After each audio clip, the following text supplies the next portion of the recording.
Same thing. Different day. So shop like always at the shop.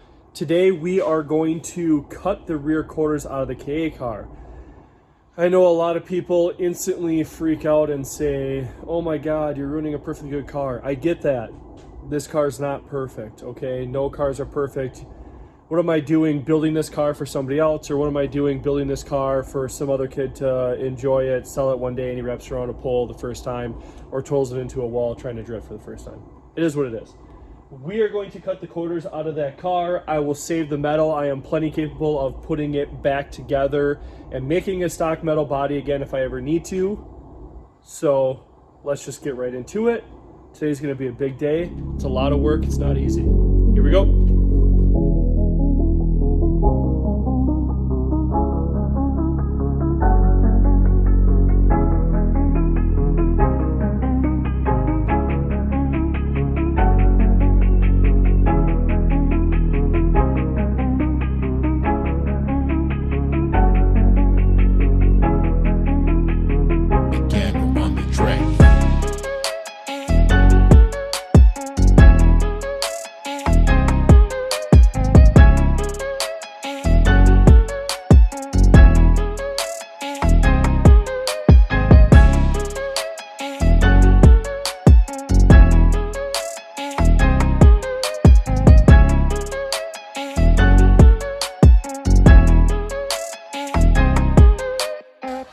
We have the original line cut out, as you can see. At some point, you have to make a few cuts here, to get those to flap up and weld it together. Then you gotta seam sealed it all together. So I need to first clean up this edge all the way around with a flapper disc, so I have something to weld to, and then once it's up, I have to clean up this end so that I can weld them together. So we're getting there. All right, so you'll cut and you'll have all these little fingers here. As you can see, you make these cuts, you grind away on the top, then you hammer them up. Now, what I like to do is I hammer the entire thing up. Yes, I know there's gaps there. Trust me, you'll see what you do with those. But I like to hammer the entire thing up. That way you actually get clearance. If you just take and bend the fingers up, you're not really gaining any clearance under there. Your tires will still rub on stuff, and you end up hammering it out at some point in the future anyways. Now, the big thing is making sure you keep these two touching. If you have a couple people, it's not the worst, because one person can hold it up while you tack it, and you can burn it in after that. Well, in my case, I don't. So the old 2x4 and jack, push it against there and then tack it in. So I'm going to put some welds on these things and then we'll talk after that. All right, after like an hour of welding, you got a bunch of these ugly boys. Ugly boys.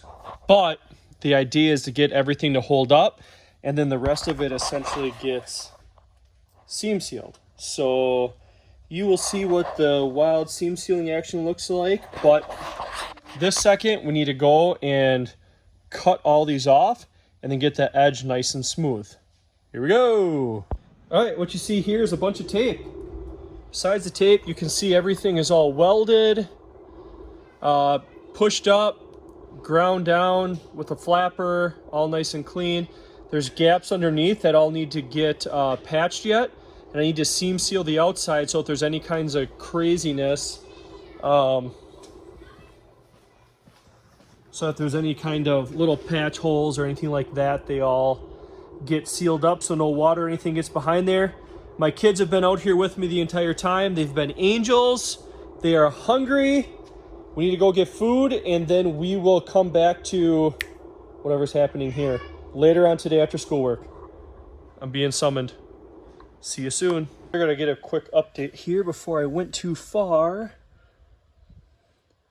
So I used 3M panel bond or panel sealant, whatever you want to call it. Got all those edges done.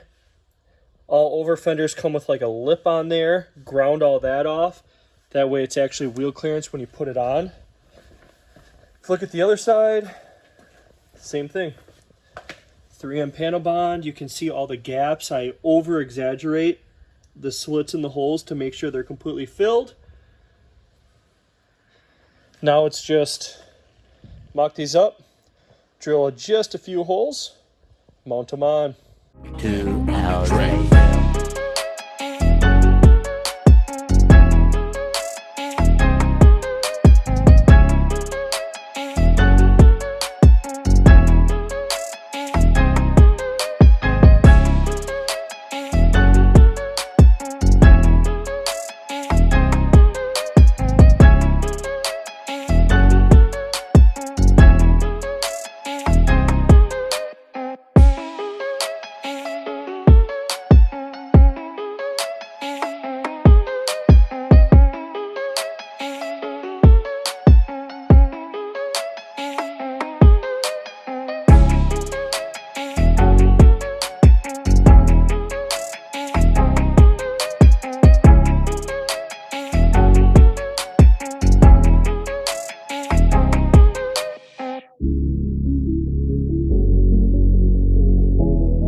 All right, everything got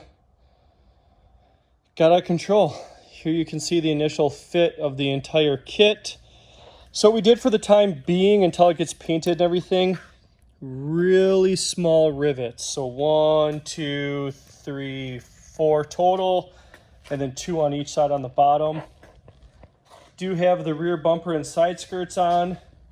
They fit after a lot of cutting and all that. Could be better, could be worse. I got a little bit of couple mistakes I made that I gotta body and get a little bit more proper, but it's on. It's actually fit. It's actually attached. It's not just balancing there. The only thing I want to do is probably put a couple zip ties in here. Besides that, everything is fastened the way that it's going to be. So, KA cars, street cars coming along. It's getting kind of cold now, being that it's October, so I don't know if it'll get painted yet this year or if we'll just wait until springtime to put some paint on it. Got a couple things to finish, just making sure that it's running properly. I think there's a small gas leak somewhere on it that I got to get figured out. And then other than that, got to figure out a proper tune. But manifold, turbo, injectors, MAF, have everything I need except for a tune and then a front mount solution. I don't want, sounds silly, but I don't want the front mount sitting down in here. I want like a PBM mid-mount style or something. Also got to figure out how to get my lights into the bumpers right here because they're not even close to fitting. But thank you as always for following along and sticking with me. I am filthy. I am tired. It was a long day out here. I am ready to go home and relax. So I already said it, but thank you along. Thank you along for following. Thank you for following along. I really appreciate it. This car will get dialed in more and more. Big things coming up. We're an alignment away from drifting the JZ car.